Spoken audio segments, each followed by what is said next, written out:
Good evening everyone, welcome back to Priya uncut. আমি প্রিয়া। আজ তোমাদের সাথে শেয়ার করছি এই একটা শু র্যাক আমি কিনেছি মিশো থেকে, যার দাম পড়েছে 350 রুপিস। তো এটা আমি আগেই যখন রঘুনাথপুরে এসেছিলাম তখনই আমি এটা ইউজ করতাম। তো তারপরে যখন আমি এখানে এসেছি, মানে উড়িষ্যা এসেছি, তখন থেকে এটা ওরকমভাবে প্যাক করা আছে, এটাকে আর রেডি করা হয়নি।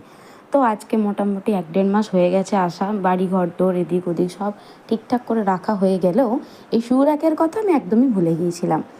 একজনের ভিডিও দেখে আমার মনে পড়লো, আরে আমারও তো এরকম একটা আছে, তো আমিও আমারটা বের করি। ডিভান ঘেটে ঘুটে এদিক ওদিক থেকে এই প্যাকেজিংটা বের করলাম। তারপরে দেখছি এখানে মাত্র 3টে লেয়ার আমি বানাতে পারবো, কারণ এই কালো রঙের কাপড়গুলো এইগুলোই কিন্তু আমাদের শুগুলোকে তাকে তাকে রাখার হেল্প করবে।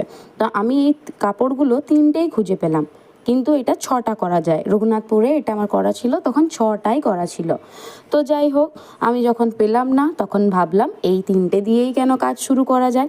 যদিও এই ম্যানুয়ালটা ভাই কোনো কাজের না, ফালতু একদম যাকে বলে। আমি আগেও করেছি, কিন্তু এটা না আমি ঠিক আবার বুঝে উঠতে পারছিলাম না যেটা কিভাবে করব। প্রথমেই দেখো তোমাদেরকে দেখালাম যে 2টো করে স্টিক আছে, 2টো করে লাগাতে হবে এদিক ওদিক করে। তারপর দেখি না ছোট স্টিকগুলো আছে একটা, যেটার জন্য এটা স্ট্যান্ড হবে, যেটা নিচতে কিছুটা সাপোর্ট পাবে। তো তারপরে আবার এটাকে লেগে পড়লাম।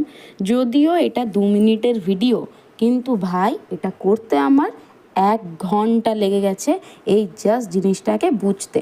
প্রথমটা করতে একটু প্রবলেম হয়েছে, তারপরে যখন বুঝে গিয়েছি কীভাবে করতে হবে তখন কিন্তু সুন্দর এটা হয়ে গেছে। তো এখন তো 3টে লেয়ারই বানালাম, পরে যদি 6টা লেয়ার খুঁজে পাই তোমাদের আবার শেয়ার করব।